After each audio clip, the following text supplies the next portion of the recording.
ನೀವು ನೋಡ್ತಾ ಇದ್ದೀರಾ ನ್ಯೂಸ್ ಫಸ್ಟ್. ಇದು ವಿಶೇಷ ಸಂದರ್ಶನ. ನಾನು ವಿನಾಯಕ್ ಗಂಗೋಳಿ. ಇಂದಿನ ಸಂದರ್ಶನದ ವಿಶೇಷ ಅತಿಥಿ ಬೆಂಗಳೂರು ಗ್ರಾಮಾಂತರ ಲೋಕಸಭಾ ಸದಸ್ಯ ಡಿ ಕೆ ಸುರೇಶ್ ಅವರ ಕಾರ್ಯಕ್ರಮಕ್ಕೆ ಸ್ವಾಗತ. ನಮಸ್ಕಾರ. ಇಡೀ ದೇಶದಲ್ಲಿ ಹೆಚ್ಚು ಚರ್ಚೆಯಲ್ಲಿರುವಂಥ ಸಂಸದರು ತಾವೀಗ. ಇದನ್ನು ಖ್ಯಾತಿ ಅನ್ನೋದು, ವಿವಾದ ಅನ್ನೋದು, ಏನು ಹೇಳೋದು? ಯಾರೇನು ಹೇಳಿದ್ರು ಸಂತೋಷ.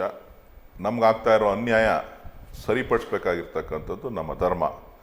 ಆ ಒಂದು ನಿಟ್ಟಿನಲ್ಲಿ ಇವತ್ತು ವಿವಾದ ಆದರೂ ಸರಿ,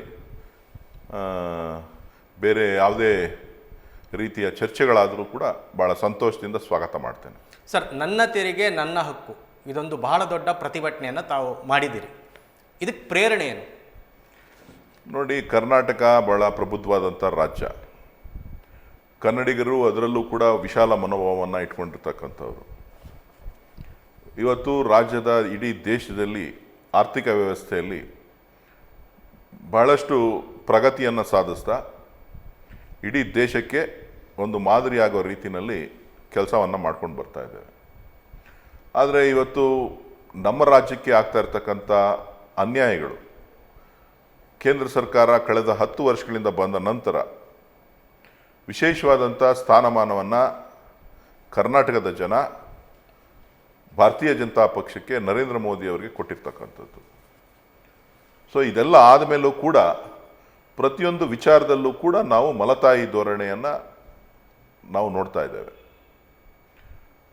ಆ ಒಂದು ದೃಷ್ಟಿಯಿಂದ ಎಲ್ಲಿ ಅನ್ಯಾಯ ಆಗ್ತಾ ಇದೆ, ಯಾತಕ್ಕೋಸ್ಕರ ನಾವು ಪ್ರತಿಯೊಂದು ಹಂತದಲ್ಲೂ ಕೂಡ ಕೇಂದ್ರದ ಮುಂದೆ ಕೈಕಟ್ಟಬೇಕು, ನಮ್ಮದೇನಾರ ತಪ್ಪಿದೆಯಾ, ನಮ್ಮ ತೆರಿಗೆ ಕಡಿಮೆ ಇದೆಯಾ, ಈ ರಾಜ್ಯಕ್ಕೆ ಎಷ್ಟು ತೆರಿಗೆ ಬರ್ತಾ ಇದೆ, ನಮ್ಮ ಬಜೆಟ್ನ ವಿಸ್ತೀರ್ಣ ಎಷ್ಟು, ತೆರಿಗೆ ಕೇಂದ್ರಕ್ಕೆ ತಲ್ತಾ ಇರ್ತಕ್ಕಂಥದ್ದು ಎಷ್ಟು, ಸೊ ನಮಗೆ ಅವ್ರು ಕೊಡೋವಂಥದ್ದು ಎಷ್ಟು, ಇವೆಲ್ಲವನ್ನು ಕೂಡ ವ್ಯಾಪಕವಾಗಿ ಚಿಂತನೆಯನ್ನು ಮಾಡಿದಂಥ ಸಂದರ್ಭದಲ್ಲಿ ಇಲ್ಲ, ಯಾರಾದರೂ ಧ್ವನಿ ಎತ್ತಲೇಬೇಕಾಗ್ತದೆ ನಮ್ಮ ತೆರಿಗೆಯನ್ನು ನಾವು ವಾಪಸ್ ಪಡೀಲಿಕ್ಕೆ. ಇಲ್ಲ ಅಂತ ಅಂದರೆ ಮುಂದಿನ ಭವಿಷ್ಯದ ಕರ್ನಾಟಕಕ್ಕೆ, ಭವಿಷ್ಯದ ಯುವಕರಿಗೆ, ಭವಿಷ್ಯದ ರೈತರಿಗೆ ಅನ್ಯಾಯ ಆಗ್ತದೆ ಅಂತಕ್ಕಂಥ ದೃಷ್ಟಿಯನ್ನು ಇಟ್ಕೊಂಡು ಇವತ್ತು ಅದನ್ನು ಸರಿಪಡಿಸ್ಬೇಕು.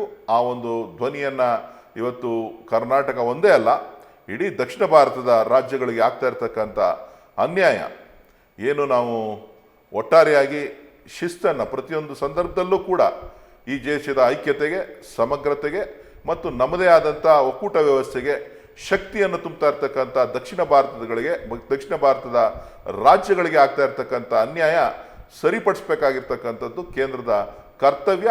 ಆ ಒಂದು ನಿಟ್ಟಿನಲ್ಲಿ ನಾನು ಇವತ್ತು ಈ ಧ್ವನಿಯನ್ನು ಎತ್ತಿದ್ದೇನೆ. ನ್ಯೂಸ್ ಫಸ್ಟ್, ನಿರ್ಭೀತಿಯಿಂದ ನಿಮ್ಮ ಪರವಾಗಿ.